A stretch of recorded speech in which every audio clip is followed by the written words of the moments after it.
السلام علیکم عزیز طلبہ، امید ہے کہ آپ سب خیریت سے ہوں گے۔ ہم اپنے پریویس لیکچر میں اپنے پچھلے سبق میں جو ہے وہ حافظ مرشرانی کے بارے میں جو تھا ہم نے پڑھا۔ اب ہم مزید پڑھیں گے حافظ مرشرانی کے بارے میں۔ اب حافظ مرشرانی نے جو اپنی کتاب میں جہاں تاریخ اور لسانی اعتبار سے گفتگو کی، وہیں پنجابی اور اردو کا باب قائم کر کے ان میں صرفی اور نحوی مواصلت کا انہوں نے دکھائی۔ بحث کا خلاصہ یہ ہے کہ مصدر کا قاعدہ دونوں زبانوں میں ایک ہے۔ جو مصدر کا قاعدہ ہے، تذکیر و تانیث جو تھی، ان کے قواعد دونوں میں یکساں ہیں۔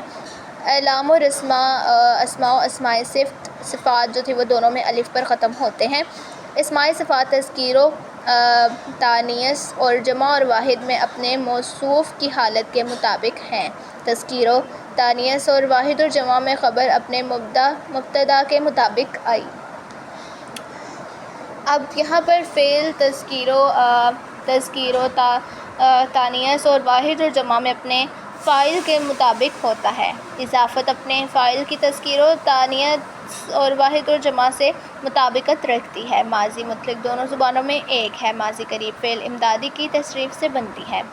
اب ماضی بعید بھی توابع کی تصریف سے بنتی ہے۔ ماضی ناتمام میں صرف اتنا فرق ہے کہ پنجابی میں جہاں دال ہے، اردو میں بن گئے ہیں۔ ماضی استعمالی دونوں زبانوں میں بالکل ایک ہے۔ مضارع دونوں زبانوں میں ایک ہے۔ فعل حال کی تصریف دونوں میں ایک ہی اصول پر ہے۔ مستقبل کا اصول دونوں زبانوں میں یکساں ہے۔ امر کا قاعدہ اردو پنجابی میں بالکل ایک ہے۔ گا پنجابی میں حال کے معنی بھی دیتا ہے۔ اردو میں اگرچہ اب تحریروں میں متروک ہے لیکن عوام بولتے ہیں، پرانے کلام میں موجود ہے۔ دعائیہ اردو اور پنجابی میں یک ہی طریق پر ہے۔ لازمی اور تعدی نیز متعدی بالواسطہ کا دونوں زبانوں میں وہی قاعدہ ہے۔ معروف اور مجہول کا وہی اصول ہے۔ ندائیہ میں دونوں زبانیں متفق ہیں۔ نفی کے وہی معمولی کلمے پنجابی میں بھی آتے ہیں جو ایک زمانے میں اردو میں بھی مستعمل تھے۔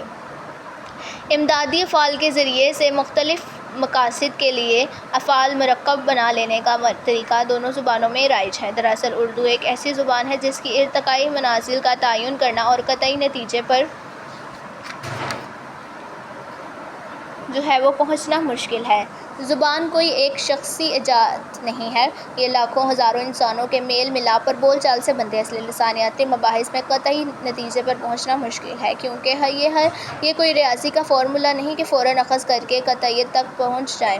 اس میں تحقیق و تنقید کے ذریعے مختلف ماہرین لسانیات نے اپنے نظریے کی وضاحت کی ہے اور حافظ مرشرانی کے نظریے کو محققین نے کافی سراہا ہے۔ احمد ندیم قاسمی لکھتے ہیں، میں نے اپنی زندگی کا بیشتر حصہ معیاری ادبی جرائد و رسائل، ادبی لطیف سویرا، نقوش، امروز فنون صحیفہ اور اقبال وغیرہ کی ادارت میں بسر کیا۔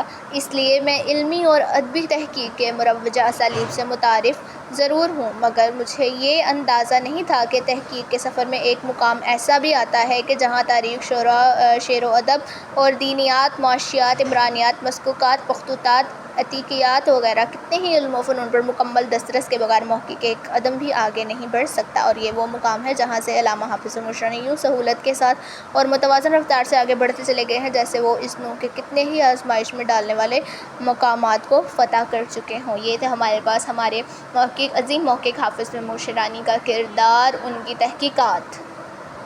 امید ہے کہ آپ کو سمجھ آئی ہوگی۔ ابھی کے لیے اتنا ہی۔ اللہ حافظ۔